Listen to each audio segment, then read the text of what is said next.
ഉമ്മയോട് ബാപ്പയോടെ പറയണത് എന്ത് ചെയ്യണം? മക്കൾക്ക് ഒരുപോലെ കൊടുക്കാൻ പാടുള്ളൂ. അനുജന് വീട് കൊടുക്കുന്ന ഏട്ടന്മാർക്കും പെങ്ങന്മാർക്കും ഒരു വിരോധമില്ല, കുഴപ്പമില്ല. പക്ഷേ ആ വീടിൻ്റെ മൂല്യം എത്രയാണോ ആ തത്തുല്യമായത് എല്ലാവർക്കും കൊടുക്കാൻ ബാധ്യസ്ഥമാണ്. അല്ലെങ്കിൽ വീട് വിട്ടിട്ട് എങ്ങനെ കൊടുക്കേണ്ടി വരും? അല്ലെങ്കിൽ വീട് അവരെടുത്തോട്ടെ, മറ്റവർക്ക് അവരുടെ ഹക്ക് ഈ ചെറിയ മോൻ കൊടുക്കണം. ജ്യേഷ്ഠന് വീടില്ല, പെങ്ങൾക്ക് വീടില്ല, അനുജന് വീടില്ല, ഈ ചെറിയ അനുജന് മാത്രം വീട്. അത് അനീതിയല്ലേ? നാട്ടിൽ പല മാമൂലുണ്ടാവേ. ചെറിയ മോന് വീട് കൊടുക്കുക, ബാക്കിയുള്ളവൻ വാടകപ്പരി താമസിക്കുക. അതൊന്നും ചെറുതായി എന്ന് പറഞ്ഞാൽ ഓൻ്റെ ഗുണമോ ഓൻ്റെ മെച്ചമോ ഓൻ്റെ കുറവോ ഒന്നുമല്ല. ഓൻ അവസാനം ജനിച്ചതെന്നുള്ളപ്പോൾ ഓൻ്റെ ഒരു കുഴപ്പമാണോ? ഓൻ്റെ നേട്ടമാണോ? ഒന്നുമല്ല. പക്ഷേ ആ അനുജന് ചെറിയ മോന് നിങ്ങൾ വീട് കൊടുക്കുന്നു, ഓക്കെ, എല്ലാവർക്കും സമ്മതമാണെങ്കിലും എടുത്തോട്ടെ. പക്ഷേ ആ വീടിൻ്റെ മൂല്യം എത്രയാണോ തത്തുല്യമായത് ബാക്കിയുള്ളവർക്കൊക്കെ കൊടുക്കണം. ജീവിച്ചിരിക്കുന്ന കാലത്ത് കൊടുക്കുകയാണെങ്കിൽ കേട്ടോ. മരിച്ചുപോയാൽ പിന്നെ മീറാസിൻ്റെ നിയമമുണ്ട്, അനന്തരാവകാശ നിയമമുണ്ട്. ആ നിയമം വെച്ചിട്ടാണ് ഓഹരി വെക്കുള്ളൂ.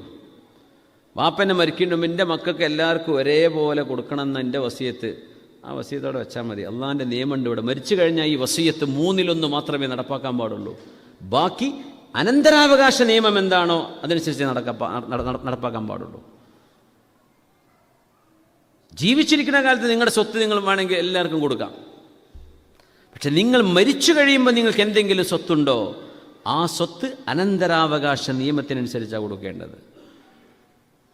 അവിടെ വാപ്പാക്ക് വലിയ ഇഷ്ടമായിരുന്നല്ലോ, അങ്ങനെ വാപ്പ അവൻ ആ സ്ഥലം കൊടുക്കണമെന്ന് വസിയത്ത് ചെയ്തിരുന്നല്ലോ. അങ്ങനെ പറഞ്ഞിട്ടുണ്ടോ? തെളിവുണ്ടോ? ഉണ്ടെങ്കിൽ വാപ്പയുടെ മൊത്തം സമ്പത്തിൻ്റെ 1/3 മീതെ ഈ വസിയത്ത് വരാൻ പാടില്ല. 1/3 ഉള്ളിൽ പെടുന്ന സംഖ്യയേ ഉള്ളൂ എങ്കിൽ ഓക്കെ, വസിയത്ത് നടപ്പാക്കണം. ബാക്കി 2/3 അനന്തരാവകാശ നിയമം വെച്ച് വിധിക്കാനുള്ളതാണ്. 60 വയസ്സ് വരെയൊക്കെ അള്ളാഹ്ക്ക് ഇബാദത്ത് ചെയ്ത് മരിച്ചു പോകുന്ന ആണും പെണ്ണും, വല്യാപ്പയും വല്യമ്മയൊക്കെ ആയിട്ട് മരിച്ചു പോകുന്നവരെന്ന് സങ്കല്പിക്കുക. സുമ്മ യഹ്ദുറുഹുമൽ മൗത്ത്, 60 വയസ്സ് കഴിയുമ്പോൾ രണ്ടാൾക്കും മരണമാസന്നമാകും. ഫയുളാറാനി ഫിൽ വസിയ്യ, അവർ വസിയ്യത്ത് ചെയ്യുന്നതിൽ അനീതി ചെയ്യും.